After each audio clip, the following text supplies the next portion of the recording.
여러분 피자 좋아하십니까? 오늘날 우리가 먹는 피자는 이탈리아 나폴리에서 시작된 음식입니다. 토마토가 페루에서 유럽으로 전래되었을 때 사람들은 토마토의 그 못생긴 모습에 적응하지 못했습니다. 그리고 토마토에 독이 있거나 토마토를 먹으면 죽는다, 혹은 토마토를 먹으면 한센병에 걸린다라는 낭설로 그 토마토를 멀리했습니다. 이런 이유로 토마토는 가난한 사람들의 음식이 되었습니다. 그들은 밀 반죽에 토마토를 얹어서 요리해서 그것을 먹기 시작했고, 그것이 바로 오늘날 피자의 시초입니다. 이 이탈리아 요리를 전 세계에 보급시킨 나라는 미국입니다. 미국에는 전 세계적인 체인망을 가지고 있는 세 개의 대형 피자 체인이 있습니다. 피차헛, 도미노 피자, 그리고 우리에게는 좀 생소한 리틀 시저스가 있습니다. 1958년 캔사스주에서 피자헛이, 이듬해 1959년 미시간주에서 리틀 시저스가, 그 다음에 1960년 같은 미시건주에서 도미노 피자가 시작되었습니다. 이들이 세계적으로 유명한 3대 피자 회사가 될 수 있었던 것은 피자의 맛도 좋았을 뿐만 아니라 그들만의 독특한 영업 전략이 있었기 때문입니다. 피자헛은 다양한 피자 메뉴를 고객들에게 선보임으로 성장했고, 도미노 피자는 빠른 배달을, 리틀 시저스는 싼 값으로 먹을 수 있는 피자를 강조하며 피자 업계의 빅3가 되었고, 이 3사가 미국 피자 매출의 75% 정도를 차지하고 있습니다. 그렇다면 미국인들에게 만족 지수가 가장 높은 피자는 무엇일까요? 매년 패스트푸드점을 대상으로 소비자 만족도를 평가하는 보고서가 있습니다. 그 보고서를 보면 소비자 만족도가 가장 큰 업체는 이 빅3가 아니었습니다. 업계 4위였던 파파존슨입니다. 파파존슨은 2000년부터 2019년까지 단 한 번만을 제외하고 모두 미국 고객 만족도 조사에서 1위를 하였습니다. 파파존스는 1985년 이미 빅3가 차지하고 있는 피자 업계에 뒤늦게 뛰어들었습니다. 누가 보더라도 고전이 예상되는 상황이었습니다. 그러나 전문가들은 다들 한결같이 파파존스는 조만간 피자 업계를 완전 평정할 것이다 라는 후한 평가를 했습니다. 그 예상이 점차 현실이 되어가고 있습니다. 당시 마케팅 비법의 발전과 더불어 피자의 맛 이외의 것들을 강조하기 시작할 때였습니다. 그래서 피자헛은 다양한 메뉴를, 도미노는 30분 내 배달을, 리틀 시저스는 싼 값을 강조했던 것이죠. 그러나 파파존스는 소비자들에게 본질의 승부를 걸었습니다. 그 본질은 피자의 맛이었습니다. 파파존슨의 캐치프레이즈는 최고의 재료, 최고의 피자였습니다. 무슨 영업사원 같죠? 예. 이 파파존슨의 창업자 존 슈네터는 피자집 알바생이었습니다. 자신이 일하는 피자집의 피자의 맛이, 이거는 피자의 맛이 아니다 라고 생각을 하고 직접 피자를 만들어 보겠다라고 피자를 만든 것이 파파존슨의 시작이었습니다. 그는 자신의 영혼과 노력이 깃든 피자를 피자라고 부르지 않고 작품이라고 불렀습니다. 파파존슨이 업계의 후발주자임에도 불구하고 소비자 만족도 1위를 차지한 이유가 바로 여기에 있는 것입니다. 교회도 마찬가지입니다. 예수님을 믿는 사람이 많아지고 교회의 숫자도 증가했습니다. 그러면서 교회는 본질이 아닌 것을 점차 앞에 내세우기 시작했습니다. 넓고 편한 주차장이 있습니다. 우리 교회는 좋은 입지가 있습니다. 세련된 건축, 교회 건축물이 있습니다. 높은 수준의 찬양이 있습니다. 목사님의 설교 수준이 높습니다. 우리 교회는 다양한 프로그램들이 있습니다. 이 비본질이 교회의 본질을 넘어 지금은 아예 주인 자리를 차지하고 있다라고 봐도 과언이 아닐 정도입니다. 그러나 우리는 명심해야 됩니다. 교회에서 비본질이 본질을 덮어버린다면 그 순간 그 공동체는 교회로서의 정체성을 잃어버리고 친목 모임에 불과하거나 사이비 종교 집단밖에 되지 않는 것입니다. 그러므로 교회는 본질에 집중해야 됩니다. 대개 교회에 문제가 생겨 싸우고 분쟁에 휘말리는 경우 대부분은 교회의 본질과 아무런 상관없는 일이 대부분입니다. 교회의 역사를 보면 황당하기 그지없는 일로 교회가 분열되었고 쓰러져 가곤 했습니다. 영적으로 침체될 때만 침체가 될 때면 어김없이 항상 교회는 본질이 아닌 비본질을 내세웠고 소모적인 논쟁으로 힘을 빼고 스스로 무너져 버렸습니다. 1453년 동로마 제국의 수도인 콘스탄티노플에서 동방교회는 머리 터지게 싸웠던 논쟁거리가 있었습니다. 당시 세례를 베풀려고 떠놓은 성수에 파리가 빠진 것이죠. 큰일인가요? 별일 아닙니다. 두 가지 일을 하면 됩니다. 하나는 파리를 건져내서 버리고 아니면 좀 물을 다시 떠오면 되는 것이었죠. 그런데 이 일로 동방교회는 편이 갈라져서 논쟁을 벌이기 시작했습니다. 한쪽은 파리 때문에 성수가 오염되었다라고 주장되는 성수 오염파, 다른 한쪽은 파리가 그 거룩한 성수에 온몸을 담궜으니 파리가 거룩해지지 않았겠느냐라는 파리 성화파, 이 두 파가 만들어졌죠. 결국 이 논쟁의 끝은 물을 버리고 새로 떠오느냐, 아니다 그 물을 그냥 써도 되느냐, 그거였습니다. 성수 오염파는 물이 더러워졌기 때문에 그냥 새물을 떠와야 된다라고 주장했고, 파리 성화파는 그냥 파리를 건져내면 된다. 왜? 파리도 성화되었다. 파리의 더러움이 이 거룩한 물을 더럽힐 수 없다라고 얘기를 해서 그냥 그 물 써도 된다라고 논쟁을 한 거죠. 여러분, 이것이 교회에서 논쟁할 거리가 되는 것입니까? 여러분, 누가 이겼을까요?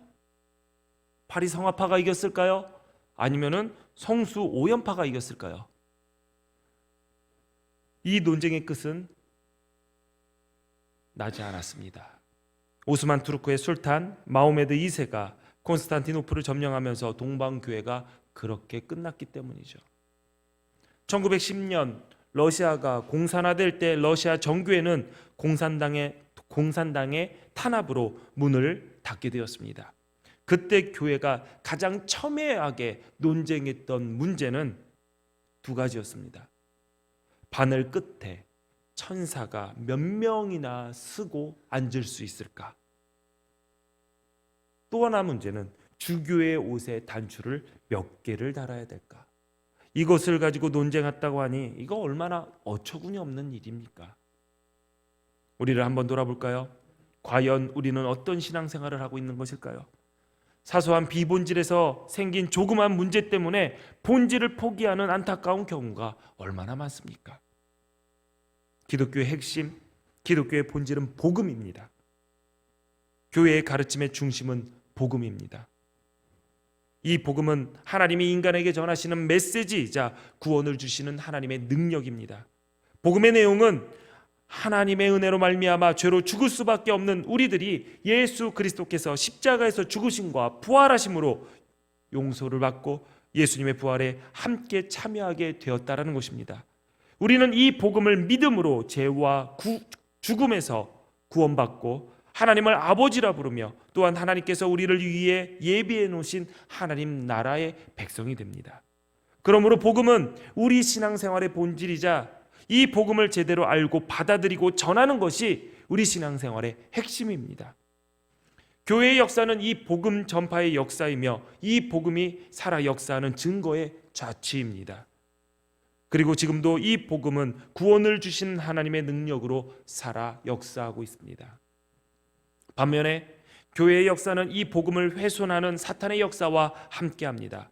초대교회부터 사탄은 이 복음을 훼손하기 위해 그리고 왜곡하기 위해 수많은 방법을 통해 역사해 왔습니다.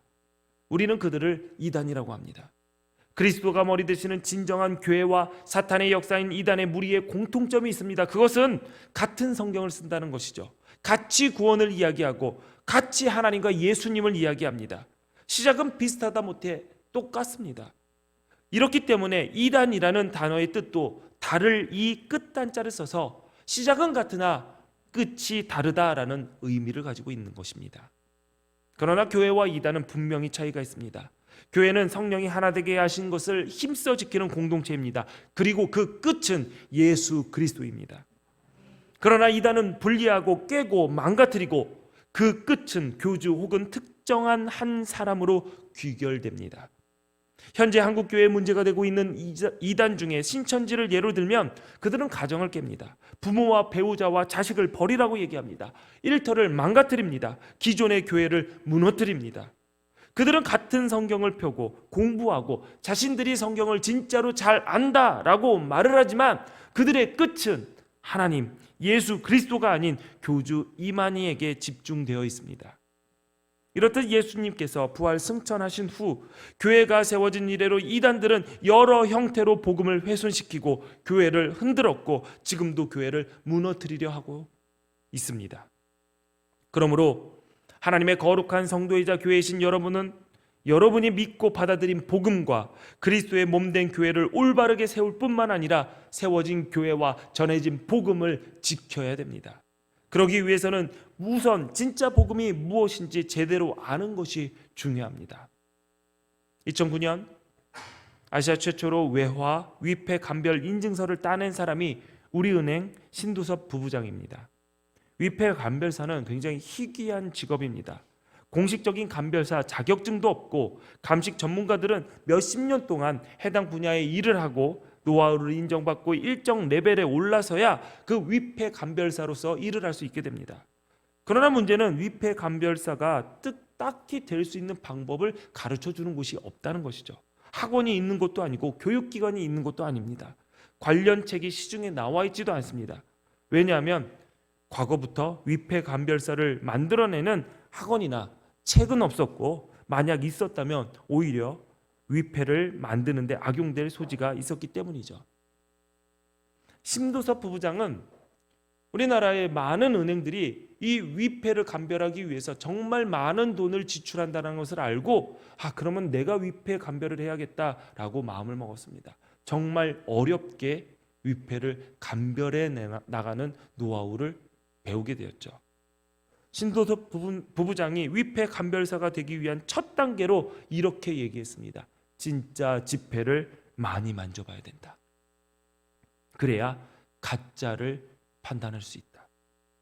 그래서 사비를 털어서 $100 지폐를 사서 주머니에 넣고 계속 만지면서 진짜의 감각을 익혔다고 합니다. 1년 정도 지나니까 손에 감각이 왔고 진짜를 만질 때 그 느낌을 찾았다고 합니다. 우리가 하나님 마음에 합한 사람이 되려면 끊임없이 진짜 복음을 접해야 됩니다. 복음을 잃어버린 세대에서 가짜 복음을 들고 유혹하는 이때에 진정한 복음을 아는 것은 끊임없이 복음을 가까이 하는 것입니다. 늘 복음을 가까이 해야 진짜를 몸으로 영으로 알 수 있게 되는 것이죠. 오늘 본문 말씀은 바울이 로마 교회 성도들에게 보낸 편지의 첫 부분입니다. 바울은 자신이 로마 교회에 편지를 보내는 이유를 썼는데 그것이 15절입니다. 그러므로 나는 할 수 있는 대로 로마에 있는 너희에게도 복음 전하기를 원하노라. 지금 바울은 로마에 있는 성도들에게 복음을 전하기를 원한다라고 말을 하고 있습니다. 그런데 로마에 있는 너희는 복음을 모르는 자들이 아니었던 것이죠. 8절에 보니까 먼저 내가 예수 그리스도로 말미암아 너희 모든 사람에 관하여 내 하나님께 감사함은 너희 믿음이 온 세상에 전파됨이로라라고 했습니다. 우리는 흔히 복음을 전파한다라고 하면 예수님을 알지 못하는 자들에게 전하는 거로 알고 있습니다. 그런데 바울은 이미 믿음이 좋다고 소문이 자자한 사람들에게 복음을 전하기 원해서 이 로마서라는 편지를 쓰게 되는 것이다라고 밝히고 있습니다. 그렇다면 왜 바울은 이미 믿음이 좋다고 소문난 로마 교회 성도들에게 복음을 전하려고 했을까요? 여기에 우리 교회가 잊지 말아야 할 중요한 사실이 있습니다. 그것은 이미 복음으로 구원받고 믿음이 성장하여 좋은 평가를 받고 있다 하더라도 계속해서 복음이 들려지지 않으면 그 복음은 변질된다라는 것이죠. 바울이 3차 전도 여행을 하면서 자신의 인생의 마지막을 불사를 곳이 로마의 제국 수도인 로마라는 것을 깨닫게 됩니다. 바울이 로마로 가야 한다는 것을 깨닫는 순간 그는 내 삶의 마지막이 그곳이구나라고 직감을 합니다. 그래서 로마로 가기 전에 만나는 사람마다 마지막 인사를 나눕니다.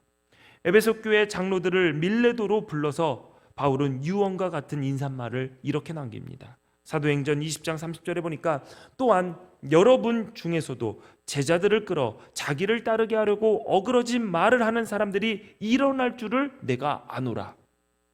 바울은 자신이 복음을 전해서 예수 그리스도를 주로 영접하고 믿음이 자라나 교회의 장로가 된 사람들에게 마지막 인사로는 전혀 어울리지 않는 말을 남깁니다. 이런 말을 남기면 참 좋았을 텐데요. 신앙을 잘 지키고 끝까지 충성하다 우리 하나님 나라에서 만납시다.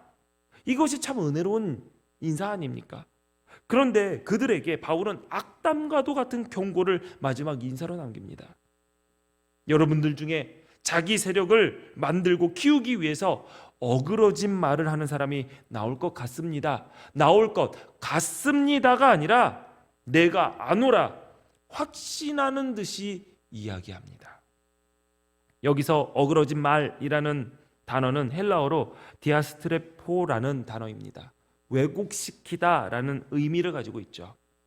바울은 여러분 가운데 하나님의 말씀을 자기 욕망과 야망을 위해 왜곡시키는 사람이 분명 나올 것이다 라고 경고한 것입니다.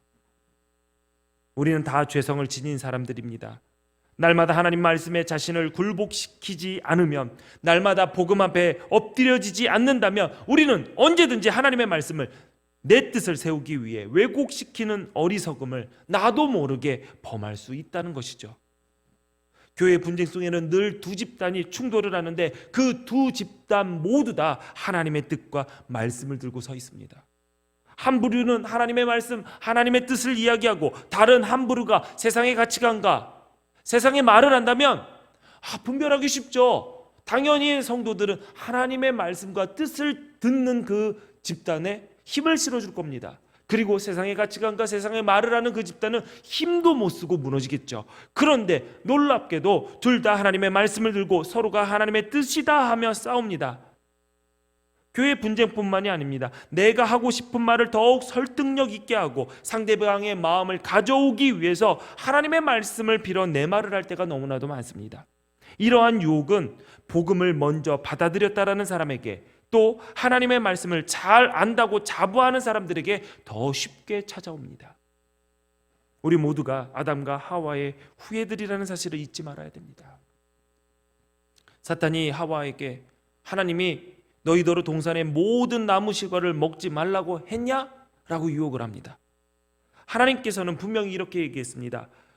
동산 나무의 모든 실과는 네 마음대로 먹어라. 그러나 선악을 알게 하는 나무의 실과는 먹지 마라. 내가 먹는 날에는 정령 죽을 것이다. 그런데 하와는 하나님의 말씀을 이렇게 왜곡합니다.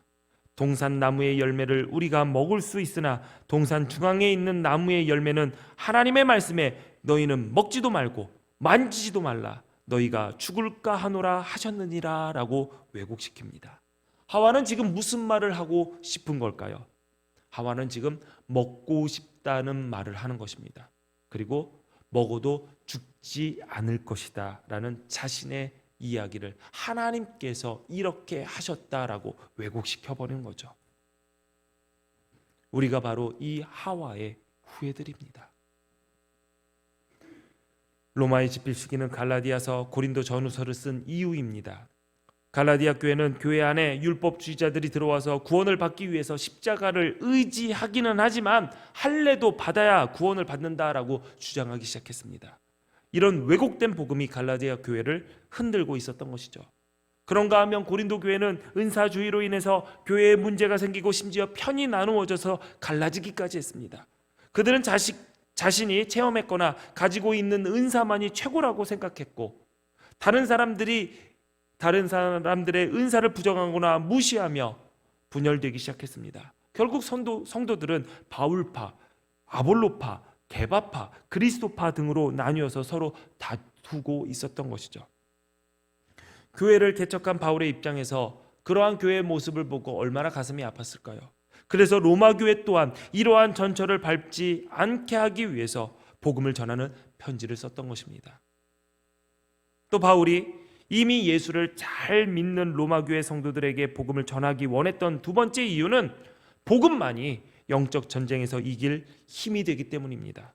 로마서 7장 21절부터 23절의 말씀을 보니까 내가 한 법을 깨달았노니 곧 선을 행하기 원하는 나에게 악이 함께 있는 것이로다. 내 속사람으로는 하나님의 법을 즐거워하되 내 지체 속에 한 다른 법이 내 마음의 법과 싸워 내 지체 속에 있는 죄의 법으로 나를 사로잡는 것을 보는도다라고 했습니다.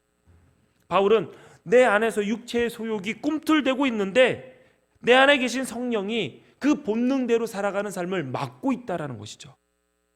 신앙생활은 내 안에서 주인으로 자리하신 성령님과 그 자리에서 밀려난 나의 본능이 늘 그 주인 자리를 차지하기 위해서 내 안에서 싸우는 과정입니다. 이 싸움이 얼마나 처절하고 힘든 싸움이었는지 바울은 7장 24절에 이렇게 고백합니다. 오호라, 나는 공고한 사람이로다. 이 사망의 몸에서 누가 나를 건져내랴. 야, 정말 나 참으로 비참한 사람이구나. 누가 나를 이 죽음의 몸에서 구해줄 수 있단 말인가 탄식하고 있는 것입니다. 맞습니다. 여러분, 신앙생활은 고상한 것이 아닙니다. 영적 전투입니다. 피 흘리기까지 싸워서 이겨내야 되는 영적 전투가 우리의 신앙생활입니다. 그러므로 이 거룩한 전쟁과 갈등의 연속이 우리의 신앙생활에서 계속 일어날 수밖에 없다는 것을 여러분이 인정하셔야 됩니다.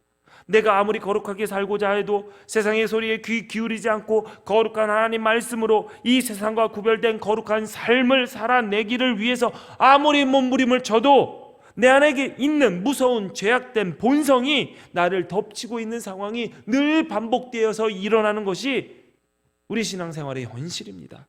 그렇다고 절망하여 주저앉아서는 안 되는 것이죠. 바울의 탄식 소리는 이어 8장에 가서 달라집니다. 그러므로 이제 그리스도 예수 안에 있는 자에게는 결코 정죄함이 없나니. 그러므로 이제 그리스도 예수 안에 있는 자에게는 결코 정죄함이 없나니. 복음의 능력이 바로 여기에 있습니다. 로마서 8장 37절부터 39절의 말씀 우리 같이 봉독합니다. 시작. 그러나 이 모든 일에 우리를 사랑하시는 이로 말미암아 우리가 넉넉히 이기느니라. 내가 확신하노니 사망이나 생명이나 천사들이나 권세자들이나 현재일이나 장래일이나 능력이나 높음이나 깊음이나 다른 어떤 피조물이라도 우리를 우리 주 그리스도 예수 안에 있는 하나님의 사랑에서 끊을 수 없으리라. 아멘. 믿으십니까? 아멘. 여러분, 이것이 신앙생활입니다. 내가 싸우는 것이 아니라 내 안에 성령께서 싸우는 것이고 나에게 임한 복음의 능력으로 넉넉히 이기는 것입니다. 바울은 믿음이 잘 성장한다는 로마 교인들에게 복음을 전하기 원했던 이유가 바로 여기 있는 것입니다. 날마다 복음을 가까이 해라. 날마다 복음을 받아들여라. 날마다 복음 위에 견실해라. 그래서 변질되지 않기를 바란다. 그리고 그 순수한 복음으로 영적 전투에서 넉넉히 이기는 놀라운 경험을 이어가라. 이것이 로마 교회를 향한 바울의 마음이었던 것입니다. 그렇다면 우리가 이 복음이 무엇인지 다시 한번 명확하게 짚고 넘어갈 필요가 있습니다. 로마서 1장 2절부터 4절까지 보면 이 복음은 하나님이 선지자들을 통하여 그의 아들에 관하여 성경에 미리 약속하신 것이라. 그의 아들에 관하여 말하면 육신으로는 다윗의 혈통에서 나셨고 성결의 영으로는 죽은 자들 가운데서 부활하사 능력으로 하나님의 아들로 선포되셨으니 곧 우리 주 예수 그리스도시니라. 복음은 곧 우리 주 예수 그리스도입니다. 예수님이 복음 자체입니다. 복음을 의지한다라는 것, 내가 예수 믿고 구원받았고 내 삶 속에서 날마다 그 예수님을 붙잡는 것입니다. 나 예수 믿어? 나 교회 출석해? 나 구원받았어? 이 정도면 충분하지 않아? 이렇게 끝나는 것이 아니라 주님께 항상 복종함으로 두렵고 떨림으로 우리에게 임한 구원을 이루어 나가는 것입니다. 하나님을 마음에 두기 싫어하고 내 삶의 주인이 나인 양 죄된 본성에서 순응하며 살 수밖에 없는 그 연약함에서 벗어나 우리를 사랑하시는 주님, 복음이신 예수로 말미암아 그 영적 전쟁에서 넉넉히 이기는 것입니다. 그러므로 복음을 사모하십시오. 복음을 갈망하십시오. 예수님을 바라보십시오. 엿새 동안 여러분의 삶의 터전에 있을 때 그 복음에 대한 갈망을 가진 자로 여러분 살아가셔야 됩니다. 주일 한 번 예배 드리고 엿새 동안 내가 내 삶의 주인인 양, 주인인 것처럼 제멋대로 살아서는 여러분의 삶에 복음의 능력은 일어나지 않습니다. 늘 복음에 대한 목마름이 있어야 됩니다. 심령이 가난한 자는 복이 있나니 천국이 그들의 것이며 말씀하신 것처럼 예수 말고는, 복음 말고는 우리에게 아무것도 없다라는 그 가난한 마음으로 예수님을 붙잡아야 됩니다. 내가 아무리 부유해도 성공했다 하더라도 내 계획대로 모든 일이 잘 진행된다 할지라도 주님 없으면 안 됩니다. 주님 없으면 난 늘 목마른 인생입니다. 주님, 저에게 말씀해 주시옵소서. 내가 그 말씀 앞에 엎드리겠습니다. 이러한 복음에 대한 목마름이 있어야 합니다. 그래야지 혼미한 세상 속에 살아가면서 그리스도인으로서 나를 지킬 수 있는 것이죠. 복음을 붙잡으십시오. 우리의 다음 세대들에게 끊임없이 복음을 들려주십시오. 복음을 사모하는 마음으로 복음에 대한 목마름을 가지고 또 예배의 자리, 복음이 선포되는 예배의 자리를 사모하며 복음 대신 예수님 앞에 나와야 합니다. 우리는 식어버린 복음의 열정이 우리 안에서 다시 활활 타오르기를 기도해야 됩니다. 매일 기도해야 합니다. 하나님, 제가 다시 복음을 붙들겠습니다. 복음의 능력을 경험하게 하옵소서. 우리 주님 예수님을 향해 우리를 승리하게 하시는 복음을 향해 주의 말씀을 향해 날마다 달려가겠습니다. 결단하시기 바랍니다. 이것이 우리의 삶에서 붙들어야 할 본질이고 가장 중요한 것을 붙드는 우리의 삶에 하나님의 은혜와 영광이 함께할 것입니다. 기도하겠습니다. 전능하신 하나님, 감사합니다. 우리의 인생에서 진정으로 붙들어야 할 본질이 무엇인지 말씀하시니 감사합니다. 식어버린 복음의 열정이 우리 가운데 다시 활활 타오르게 하옵소서. 구원을 주시는 하나님의 능력이자 복음이신 예수 그리스도를 날마다 갈망하여 복음을 붙드는 자로 서게 하옵소서. 우리의 다음 세대들에게도 끊임없이 복음을 들려주며 사명 잘 감당하게 하시고 날마다 복음의 능력을 경험하는 복의 주인공들로 서게 하옵소서. 예수님 이름으로 기도합니다. 아멘. 다 같이 자리에 일어나셔서 준비한 예물을 주님께 드립니다.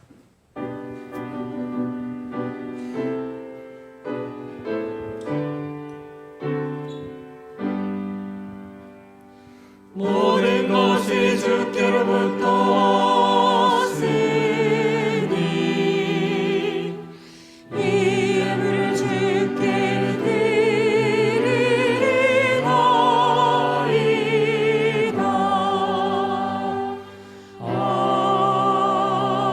아멘. 드려진 예물 위해서 기도하겠습니다.